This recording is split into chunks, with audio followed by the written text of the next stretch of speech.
की हम खुलवा देंगे।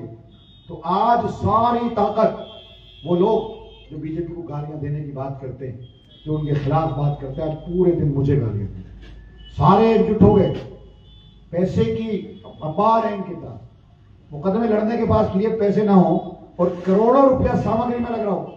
आप इनके झंडे डंडे का अगर हिसाब लगा लें जो ओखला में लगे हुए हैं, तो आप इसी बात पे अंदाजा लगा लेंगे कि इनके पास ये करोड़ों रुपया आ कहां से रहा। इनकी गाड़ियां, इनके माइक, इनके हॉर्न, इनके स्टेज आप देख लीजिए। ऐसा क्यों है आखिर? उस असदुद्दीन, मुझे यकीन नहीं था कि असदुद्दीन ओवैसी साहब मेरे खिलाफ चुनाव लड़ाएंगे। पिछली बार किसी ने कहा था कि अमानतुल्लाह के खिलाफ चुनाव लड़ाओ, तो उन्होंने कहा था कि नहीं, वो कौम का हमदर्द है, वो लड़ता है, इसलिए मैं कैंडिडेट नहीं दूंगा। लेकिन ऐसी क्या मजबूरी थी इस बार कि आपको अमानतुल्लाह के खिलाफ कैंडिडेट देना पड़ा और आपको 15 दिन से पूरी पार्टी के साथ यहां कैंप करना पड़ा, गली गली घूमना पड़ रहा है, गालियां दे रहे हैं। मुझे कभी लीड डीलर कहते हैं, कभी मुझे दलाल कहते हैं, कभी कहते हैं कि मेरी जमानत जब्त होगी।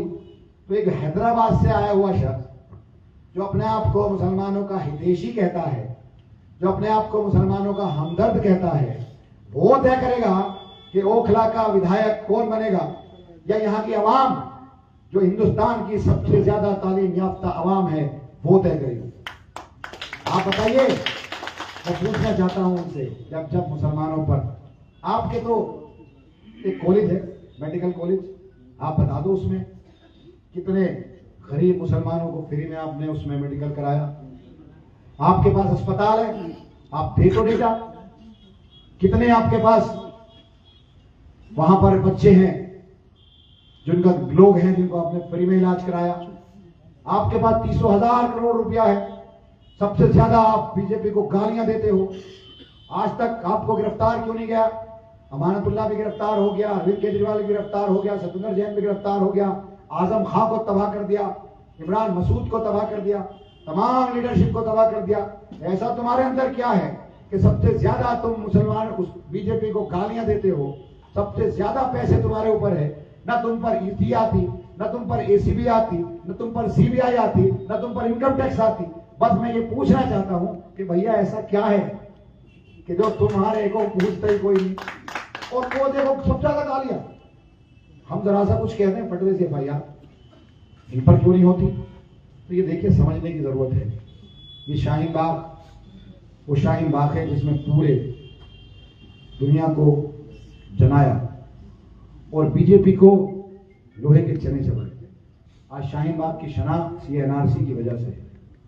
और उस वक्त का नारा जो इन्होंने कहा था कि बटन इतनी तेज दबाओ, अमित शाह ने कहा था कि बटन इतनी तेज दबाओ के कारण शाहीन बाग सत्य हो गया। लेकिन ओखला की आवाम ने बटन इतनी तेज दबाया कि अमित शाह के सीने में जाकर करंट लगा और उसे वो 30 सेकंड मार्जिन था मेरा। यहां दिल्ली में सब सेकंड हाईएस्ट वोटों से जीतने वाली सीट थी ओखला।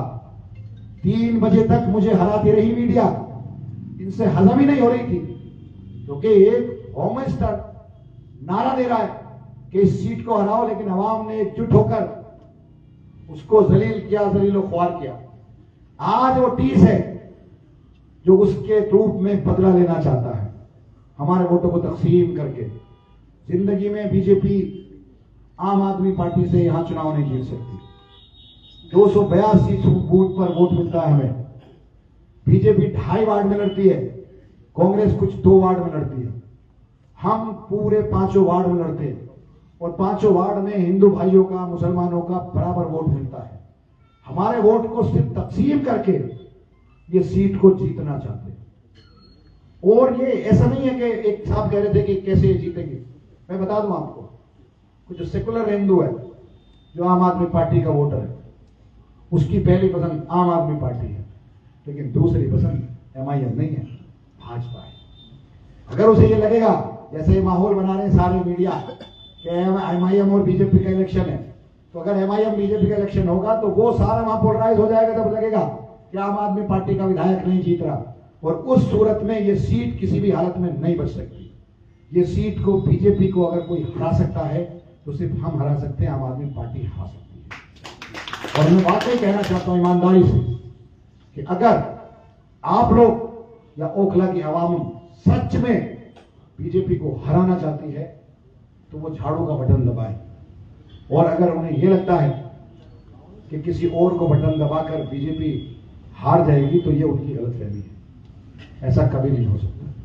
यहां से इन 2 वार्ड से जीतने के लिए 90,000 वोट चाहिए, जो किसी भी सूरत में ये ले नहीं सकते। अगर ये जीत नहीं सकते तो सिर्फ हमारे वोटों का ये तकसीम कर रहे हैं, नुकसान पहुंचा रहे हैं।